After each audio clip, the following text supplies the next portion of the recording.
क्या आपको भी भूत वाली कहानी सुनने में बड़ा मजा आता है? तो चलिए मैं आपको एक कहानी बताता हूँ।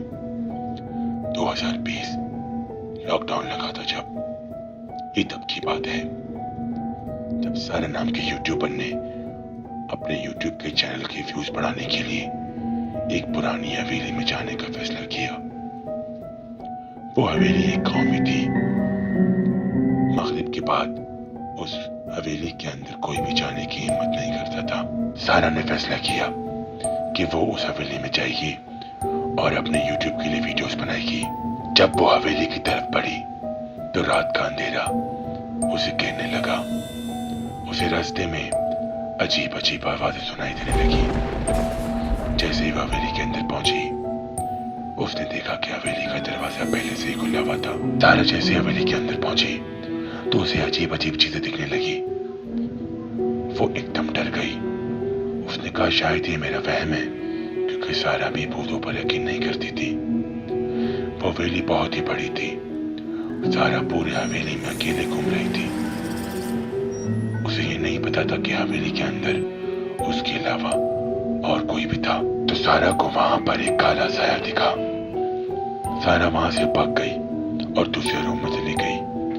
जब वो दूसरे रूम में पहुंची तो उसको वहां पर एक पुराना और बहुत ही बड़ा पियानो दिखा।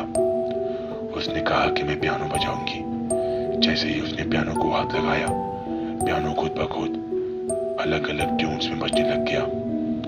सारा ये देख के बहुत डर गई और भाग के हवेली की हॉल की तरफ आ गई। हवेली के हॉल में सारा को एक बहुत बड़ी पिक्चर दिखी। पिक्चर में एक अजीब सी औरत हंस रही थी।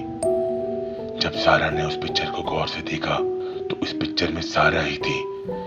सारा ये देख के बहुत डर गई, क्योंकि कैसे हो सकता है कि उस पिक्चर में सारा मौजूद है, जबकि सारा उस हवेली में पहली बार आई है। और सारा समझ गई कि वो भी इन हवेली के राजों में से एक राज है।